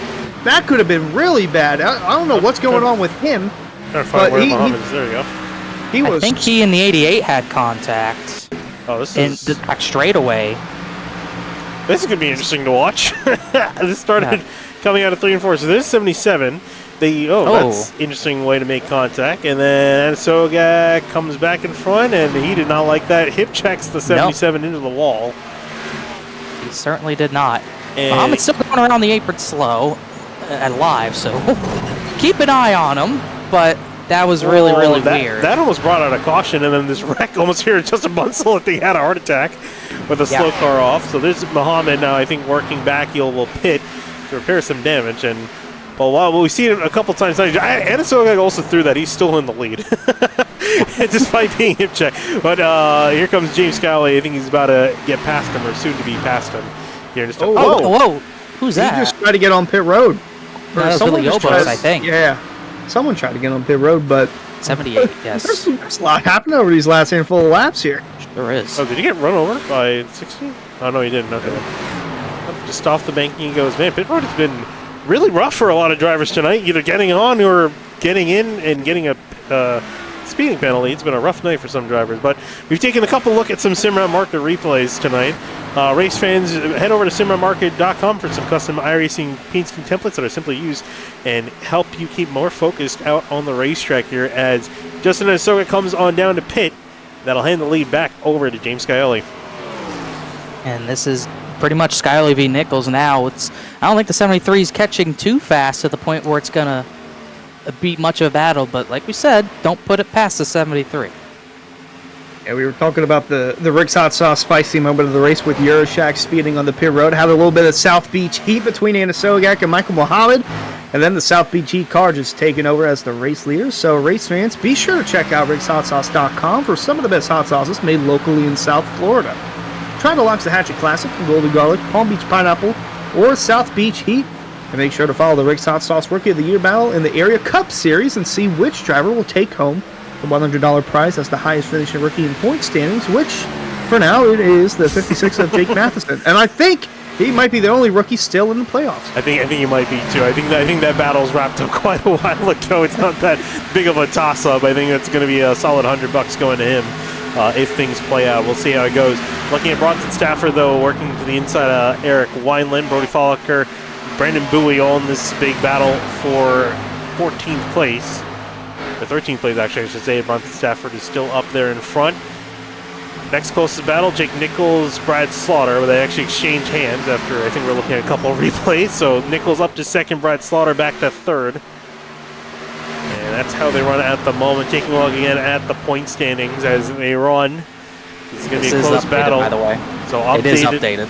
So there he goes. There is Matthew Bell, who is in seventh by only a handful of points, 4 points over the cutoff line. Then we look back at Richard Thomas. He's just 2 points above the cutoff line in 20th. And then Clay Montgomery, he's trying to race his way, and he's actually ahead of Richard Thomas on the racetrack, trying to see if he can get on by. And he just got by Brody Falliker for 16th, and he's looking on Eric Wineland for 15th. And that 45 car is looking pretty quick. He was not really in the conversation, Montgomery, for most of this race. He was hanging out around outside the top 20, but he's starting to come alive here inside the top 15 now, and is still closing in on some more cars ahead. And that is he doesn't have the tiebreaker over Richard Thomas by our count either, so he's going to need another position. Yeah, he just worked his way around Weiland, who's missing a rear bumper, and still looking to work his way up through the top 15 and possibly earn himself a top 10 finish if all things go well. As you see just in front of the road, Brandon Bowie, a playoff driver, plus 15 above the cutoff, sitting pretty good right now. But Richard Thomas eyeing for Senesac for position on the racetrack. So +1 Richard Thomas there, and he'll not have to rely on the cutoff as they on the tiebreaker as they run, but actually Senesac coming back on him. So it is really, really close for this cutoff position. Alex Bell in behind Clay Montgomery. I think he's a little bit faster at the moment, trying to see if he can get past. Ooh, Montgomery in the wall. There's a 30 of Miller going out wide to avoid. Here comes Ed Robertson and Alex Bell 3 wide into turn 3. Montgomery can't have that. He's got to be mistake-free if he wants that extra spot. He's got to somehow try to get back by Ed Robertson, but he's got to chase down Bowie. Yeah, still a lot to go here as they're crumbing through with 20 to go, but Montgomery giving it all he has because of that tiebreaker that Richard Thomas currently has over him, and he's fallen in the middle. And this is not over for Matthew Bell either, but he just lost a position to Tom Bourne. He's back to 10th, and he pit early. So now you got 3 drivers separated by 1 point. I love this stuff. Gotta love this stuff. There's a battle up ahead of these drivers. Colin Famer, Shane Terrian duking it out for 8th place, but we get Matthew Bell right in behind these drivers. Ooh, as Shane Terrian catches the bit on the wall, entering off in the corner, looking back at the drama with Clay Montgomery in behind several drivers he could pass for position. They've caught up to Brandon Bowie. And for Richard Thomas, his place in line, he is ahead of Greg Mitchell. He's behind Bryce Senezak and still trying to get past him. And it looks like you still got Richard Thomas working over Senezak. He's all right now. Bell's in the wall, but he looks like Montgomery, whatever momentum he had, is starting to lose it here, and he's falling off these 3-4 position as Ed Robertson's starting to climb to the top of the field. Brandon Bowie in the playoffs, but in a much better points position right now as they run, so no drama for him besides just trying to keep some positions for the end of this race. Yeah, just trying to hang on and make it to the finish, and as soon as I say that, he taps the wall there in turn 2, so he's going to have to nurse his way home as well. As the 45 of Montgomery is trying to do so also. Bell hit the wall a few moments ago, so all 3 of these guys made contact with the wall within the last handful of laps or so. And Montgomery there closing in on this battle as they're duking it out for 15th. Try to look and see if there's any more cars that Montgomery could catch. He was one of the earlier drivers to come down in pit lane, so he's actually starting to drop down a little bit further through the order. I think the car up ahead of them was just in the wall. I don't think it was a car for position, but here's another battle brewing. JT Poole, Bronson Stafford, Alex Weaver. Look out! Poole's gonna crash! Look out! Oh my goodness, he's still saving it. He's very slow off of turn number 4, but he got ran through by Alex Weaver, but that's going to be more positions, at least 1 for Montgomery. And we'll see where JT Poole gets it back going. He's going to come out in front of Senezak and Richard Thomas. Yeah, look at the way he's hanging out the wheel. There's definitely some issues there. I want to take a look at your Simmer marker replay to see what happened there. I thought I caught JT, but I was actually accidentally picked up Ed Robertson when I was trying to look at the replay. Here's a look at what happened. Did he get a bump? It looks like he did from Alex Weaver. And 1 bump, 2 bumps. Into the wall he went. Oh, that was a hard lick there. I can't imagine JT's going to be happy about that. Not sure what the reason for that was, but the 62 definitely laid it into his left rear and put him in the wall. So going to be some hurt feelings from that, I'm sure. Yeah, so that allowed Montgomery to pick up 1 spot. JT Poole is ahead of Richard Thomas, so Richard Thomas wasn't able to get that spot, so it is getting really close to the wire. JT Poole works past Eric Wineland. I think he's going to be trying to claw back up to the order. Here's Clay Montgomery, and it is really close. 1 more spot. I think effectively he's going to need to get past 2 cars, but definitely needs to get past Brandon Bowie. And Richard Thomas, I'm not sure if he's in danger of getting past. He might. Jordan Martin looks like he's closing up on the 37. Here comes Greg Mitchell as well. It is coming down to the wire in these last 15 laps for these drivers. And Thomas 21st. He really cannot afford to lose these positions. Greg Mitchell's up to 22nd. He really needs a caution to get in as far as the points go. Senezak's trying to gain some positions. He needs a lot of help as well. He's looking for 18th on JT Poole. Can't quite get that position yet. Yeah, meanwhile, up front, it's still James Skyley leading. Nichols hasn't let the 7 drive away just yet. He caught him, actually. Yeah, the gap has closed down quite a bit. I think the lap traffic's not been helping. Here is Jake Nichols there. You can see the gap between himself and Scioli, and it is closing down here. So Nichols is going to be held up a little bit by Casey Lakatos on the back straightaway, but that 73 is closing in. Richard Thomas got the 20th. Greg Mitchell inside of Wineland can't get the spot. Bryce Senezak looks like he's going to get 18th from JT Poole as that damaged 26 is starting to really fall back here.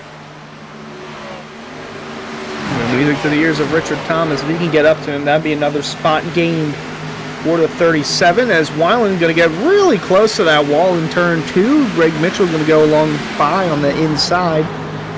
But yeah, we're getting near 10 to go. Guys are giving it all they got, and that's why you're seeing more aggression, more contact, more beating and banging. And there you see Montgomery, just 1 point separating him from possibly making it into the round of 8. Got to get that tiebreaker, which currently goes to Richard Thomas. Going to need to really start to perform, or if anything, I think at this point maybe need to hope for a caution to set him in a position that could help change things out. I think if anything, that one chance of caution was probably have been with JT Poole. But JT able to hold on and not bring it out. Here's the battle up ahead. Alex Weaver at Robertson. Weaver will get ahead of Robertson. And another close battle. Shane Terry and Matthew Bell. Matthew Bell has been trying to perform as best as he can, and he's also, again, still not entirely clear on that cutoff. One mistake late in the going for him, he could be out of it. Oh my gosh, who is that? That was just clobbering the wall. There were a few of those guys. Montgomery. I think that's Clayton Montgomery in the wall. He's still fast, but he's got 2 positions he needs here. Richard Thomas at this time, he's looking under JT Poole live, as he didn't hit it too hard. Montgomery didn't, but he needs probably he might need 3 positions, because here goes Richard Thomas for 19th. Big for the 37th, the Daytona winner. That's how he got into the playoffs with that early win. And now is just sitting over a handful of points between making the playoffs and missing the next round of it. So he's still trying to work his way around JT Poole.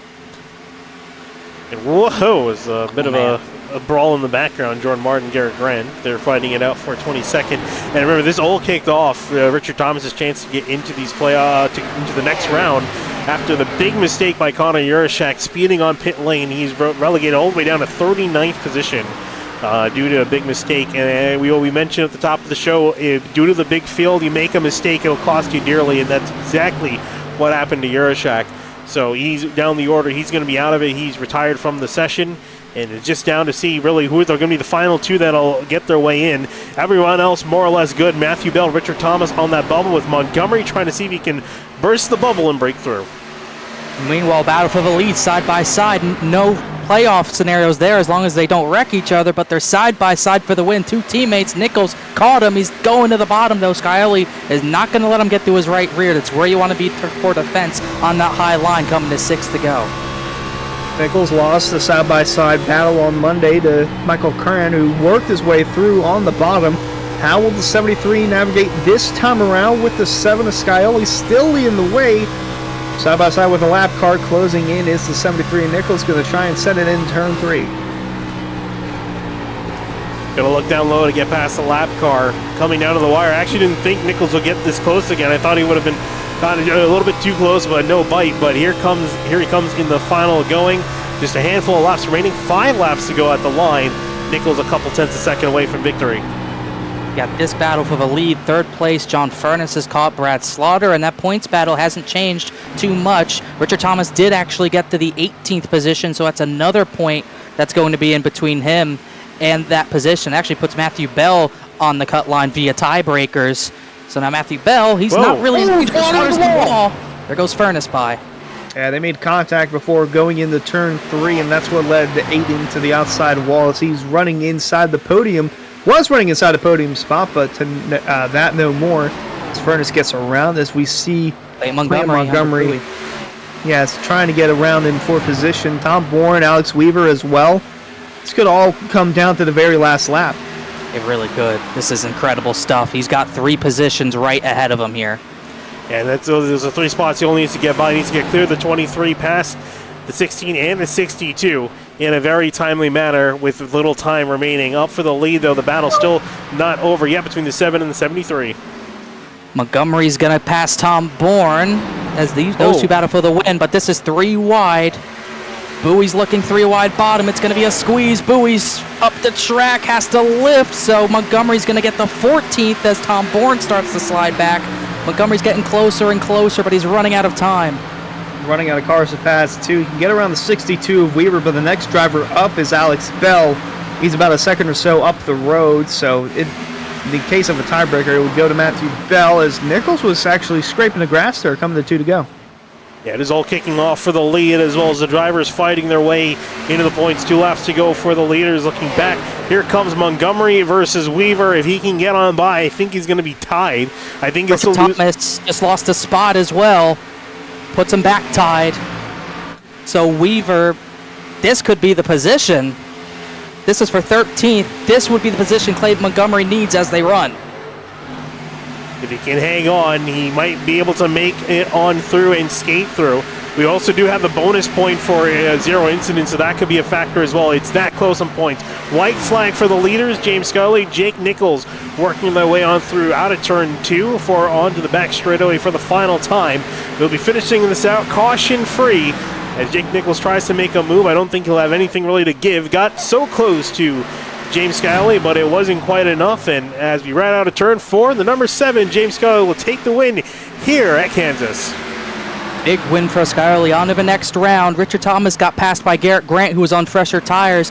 But Clayton Montgomery, he looks pretty clear for 13th. He might be able to skirt this one out. Matthew Bell's in 9th. He will qualify in via that 9th place run. And I think Clayton Montgomery is going to get it. Richard Thomas needs one more spot. He's not close enough to get those positions.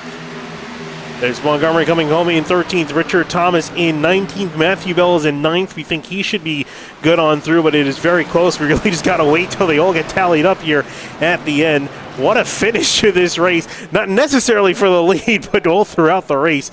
And the rest of this field, these guys gave it their all.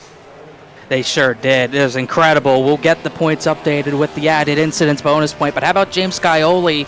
Things have not gone his way on Tuesday nights, but he's into the next round in the Cup Series playoffs, and he can still have a chance to have back-to-back seasons to win 2 of the 3 titles as he's on to the next round with another Pro Series victory, extending that all-time mark he has, Hunter, to, I believe, 27 Pro Series victories. Yeah, he knows how to get it done here at Kansas. Won in Season 1, and was able to do so in Season 5. So a 2-time winner here for James Scioli. As we look at the finishing results, him and Jake Nichols, they put on a show to the very end, but to no avail for Nichols and avail for James Scioli. How about that? We got triple J's inside the podium spot. John Furness in 3rd.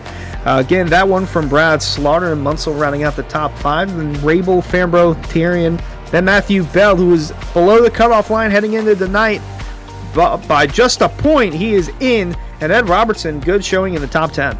That's going to say, still waiting for the final tallies to come through, but he just skated on through the number 43. Looking on back, Bronson Stafford, Alex Bell, Clay Montgomery, who had a hard late charge in the final laps, went from 15th to 17th back to 13th. We think he might be on through, waiting to see the results of that. Alex Weaver, Brandon Bowie, Tom Bourne, Bryce Senizak, who unfortunately I think is going to be too far out. He's going to be sitting out for the next round of playoffs. Garrett Grant, Richard Thomas, you think might have been booted out in the number 37, and then Jordan Martin finishing out in top 20. Yeah, and Richard Thomas had incident points, as so did Clayton Montgomery, so those cancel out, so there will be, I believe, no change between that. And it's going to be tough. Greg Mitchell, he had a great run at Bristol going before getting crashed out. What could have been if he just did better there. Weishart speeding penalty. Miller had a rough time. Burley Falliker fell off at the end. That kind of opened a door for some of that playoff shuffling to happen. And Eric Wyand also had a tough night as well. But the real heartbreak is going to be Connor Euroshak. All the way back in 39th after a speeding penalty, he decided it was not worth it to keep running. And he goes from title contender, Hunter, he goes just like that, from title contender to completely out. Yeah, it's crazy how much of an instant that can change for the playoff drivers and how they race the rest of the race, because if that didn't happen, we wouldn't have gotten the intense racing that we had with Matthew Bell, Richard Thomas, Clay Montgomery. All those guys are vying to get inside that top 8, and seems like unofficially Matthew Bell's in, Clay Montgomery's in, and Richard Thomas out by just a point. Yeah, very close to see, and again, we're still waiting for everything to be tallied up, and we might not honestly know, maybe until next week, to see how it'll all play out. But what I do know we have is we got our 3rd place finisher here, John Furness, in the number 28. John, glad to have you in the booth with us, as you were in that battle with the leaders all race long, so you went green all race long. Tell us how it was from your point of view. Of course, you started on pole, but unfortunately weren't quite able to keep first position. Yeah, it wasn't much of a battle. I mean, James and Jake were the class of the field for sure. They could keep their tires on in the long run. I wasn't able to do it. I was burning off the right front. But it was a good run. Glad to finish 3rd. I think we're going to move on to the next round, so that's what counts. I got to find a little extra. I don't know what I got to do to run with James and Jake, but we got a few more weeks to figure it out here. Yeah, and actually, as we look, at the schedule for the next 2 rounds in the playoffs, you got Iowa and Auto Club. Any particular one of those 2 tracks you're eyeing to, get a solid finish in and try to get yourself into the finals? Oh, I plan to finish solidly in both of those races, but I'll be looking at Auto Club for sure. That's more of my style. Just have to do something a little different here to, like I said, try and run with these guys, man. They're fast. These guys are good. This is a really tough league, so congrats to James on the win. That was a good run by Jake as well. I mean, it's tough here, man, but that's what keeps me coming back. So really proud of our effort tonight. Want to thank the team, Physiques Motorsports, NAI DeLeo Bram and Company, Fame Construction, Flash Picks, and of course D&E Excavating, and you guys as well. I really appreciate what you do in the booth calling the race there. It's a lot of fun to go back and review some of this stuff. So you guys do a great job. Appreciate you. All right, John, thanks for talking to us, and best of luck to you in the next couple rounds. Thanks a lot. Appreciate it. Moving on next to our next interviewee, it's going to be Jake Nichols finishing in second. Jake, I got to say, I wasn't expecting you to have that quite a late race charge there, side by side with James Scully. Unfortunately, it wasn't quite enough. Walk us through this entirety of this race, because we went green flag to flag, and you had to be pushing essentially from flag to flag. Yeah, I wish it was a little looser. I was wearing the car loose, or at least looser than others, and it felt really good long run. Just kind of like Monday, same thing. I try to wear right rear more than everyone else, and it felt good. Probably should have tried to undercut James, but I felt like I wanted the tires at the end because of lap traffic, knowing we'd be in it, and it almost worked. Some of those guys, I don't think they were really paying attention that we were battling for the win, because they weren't really that much quicker, and then they fell off really fast. But I mean, it happens. We're all running our own races, so I get it, but we'll take it. I wanted to win to get some bonus points for next round. There's no guarantee which races I'll be in with Road to Pro scheduling the same nights as those 2 races, but we'll figure it out. The car was great. Matco Tools Supra, provided by 609 Motorsports and David Weishart Racing, drove pretty good. I didn't know how good it was going to be after that first run. Well, first 20 laps, we were kind of all stuck, but it drove really nice, and it turned really good for a while until Dirty Air just killed us. We just couldn't do anything with James, but he ran a good race, so either way, we'll take the 1-2 for the team and just pull away in the team points. All right, Jake. I mean, it was a solid run here. Obviously, looking for the next couple rounds. Anything that you feel you need to do a little bit better to try to get James Kelly, who arguably is one of the favorites coming in? I don't know. I just got to make it to the Final Four at this point. If at very least I'll start at the green flag in one of the 2 races next round. We'll figure it out. I think next week we'll probably be late. I think it's a decent week for us to do that and maybe get some points at the end, or hope the others don't. And we'll just see.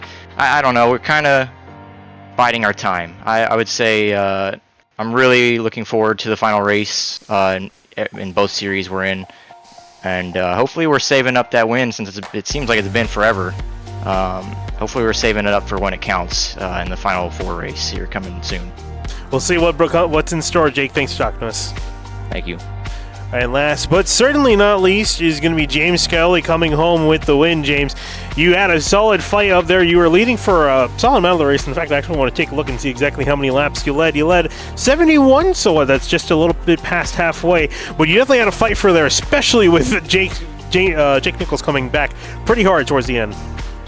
Yeah, Nichols is always super tough. I knew it was going to be a tough race. I didn't know how this track was going to play out with the dynamic track updates. Normally, you can only run the top, so I was just curious. And that whole first run, I just kind of committed to the bottom, seeing if it would save the tires. And it seemed like it saved the right front pretty good, but it didn't get on the right rear as much as the top did.